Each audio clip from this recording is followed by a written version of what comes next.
On va commencer avec du football et le calendrier des matchs amicaux pour l'OM qui a été, on peut dire, légèrement modifié aujourd'hui. Ben oui, tous les matchs de préparation initialement prévus sont annulés, notamment contre Nîmes et Arles-Avignon. La seule rencontre maintenue est celle prévue face à Bari en Italie. Pas d'inquiétude, le programme va être revu dans les prochains jours par Monsieur Bielsa himself. Et on sait pourquoi ? On ne sait pas pourquoi, mais quand c'est Marcelo Bielsa, on ne se pose pas de questions, monsieur Delage. Oui, et puis on discute pas, c'est ça. Et on discute pas. Sinon vous allez avoir des problèmes en sortant. Je ne veux pas avoir de problème, moi. Voilà. On enchaîne avec Nîmes cette fois, toujours en football. 5e recrue pour les Crocos. Et pour le coup, la connexion avec l'Olympique de Marseille est réactivée puisque c'est Larry Azouni du centre de formation qui s'est engagé avec Nîmes. Un jeune milieu de terrain pétri de talent qui compte bien s'imposer dans l'effectif de José Pasqualetti, comme il l'a expliqué à Christophe Ché. Je viens pas ici avec la pression parce que moi je viens ici c'est pour m'imposer, je viens pas faire de la figuration. Donc après je comprends les attentes du coach, les dirigeants m'ont fait confiance, ils ont fait des efforts pour que je vienne et je vais essayer de leur rendre cette confiance au mieux. Je fais pas 2 mètres, je fais pas 90 kilos. Un point fort c'est plus le jeu de passe, la vision de jeu, l'anticipation. Après pour avoir parlé un petit peu avec le coach, je sais qu'il recherchait un joueur de ce style-là pour compenser justement avec des joueurs plus grands, plus costauds. Donc voilà, j'espère lui donner satisfaction. Et tout pareil que vous, le jeu de passe, la vision, le sens du jeu, ça c'est... Moi j'étais plus gardien mais j'étais aussi au milieu, j'étais partout en fait quand j'étais footballeur à l'époque, mais ça date un peu. Ouais, ça date pas si longtemps que ça. Allez, on reste du côté de Nîmes avec du basket. Et un tournoi 3 contre 3 organisé à l'ombre des arènes de Nîmes jusqu'à dimanche. Alors pour les connaisseurs, le 3 contre 3 est plus axé street basket, c'est souvent plus spectaculaire, plus rapide, le but étant de séduire un maximum de personnes et promouvoir cette déclinaison de la balle orange, comme nous l'explique le président de la Fédération française interrogé par Alain Belot. Tout ce qu'on recherche, c'est à placer à la fin des compétitions de 5-5 traditionnelles, c'est-à-dire l'été où le basket n'est pas présent, je dirais localement, à part les équipes nationales, de faire une pratique différente, plus festive, plus ouverte et envahir les terrains qui sont en plein air. Donc c'est appelé à se développer. Je pense qu'on aura très rapidement... je pense 100 000 licenciés de 3-3 en France, c'est quelque chose qui sera tout à fait possible. Bon voilà, après derrière c'est ouvert à tous, on peut venir en famille, on peut aller avec les enfants, on peut venir avec des gens qui n'ont jamais joué au basket. Après il y a un niveau de compétition dans lequel les meilleurs seront présents. On va changer une nouvelle fois de discipline. Bon là c'est tout autre chose, on va parler de catch. Vous avez déjà fait du catch, Julien ? Bien sûr.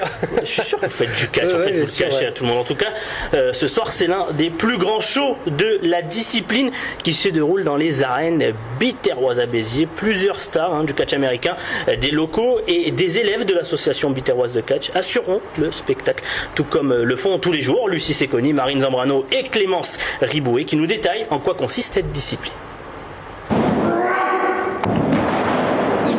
De la castagne. Ici, tout le monde attend ces 2 heures de scène de combat théâtralisée avec impatience. Dans le club, ils ne sont que 2 à pouvoir y participer, mais l'ensemble des élèves est très impliqué dans cet événement unique dans le sud de la France. Autant d'énergie investie pour satisfaire le public et les sportifs. J'y vais, c'est pas pour gagner, comme j'y participe, c'est surtout pour divertir la foule.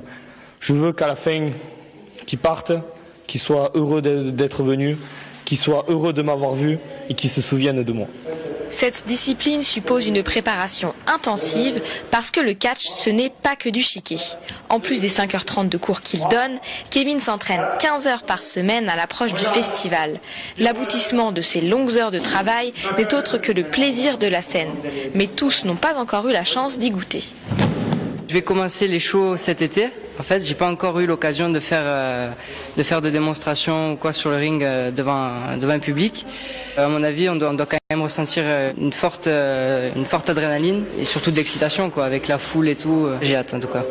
Ces galas sont aussi l'occasion pour les sportifs de se faire repérer par des sélectionneurs internationaux. Les participants ont donc plutôt intérêt à parfaire leur chute. C'est violent. C'est joli, ouais.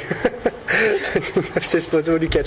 On termine avec le petit décrassage. Un décrassage pour un dérapage signé Jean-Michel Larquet sur les antennes de RMC. Du coup, Papy Clovis pleure et pendant ce temps-là, Chuck a troqué ses pistes de ski pour concurrencer Kelly Slater. C'est un truc de dingue.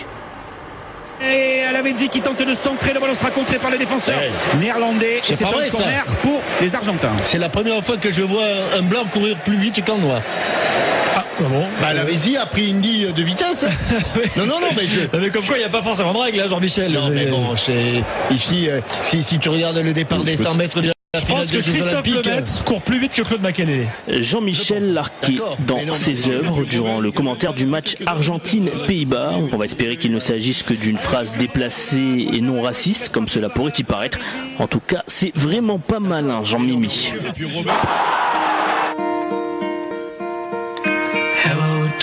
Et regarde Jean-Michel, tu fais même pleurer Papy Clovis.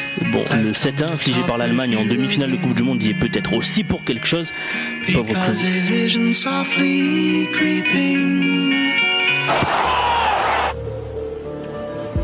Et on termine avec du sport, du vrai, de la prouesse, en veux-tu, en voilà, avec un type complètement fondu. Chuck a décidé d'enfiler son matériel de ski pour affronter des vagues de plus de 10 mètres de haut. Ce n'est pas conventionnel, mais c'est assez spectaculaire. Et comme il a évité la chute, et bien moi aussi.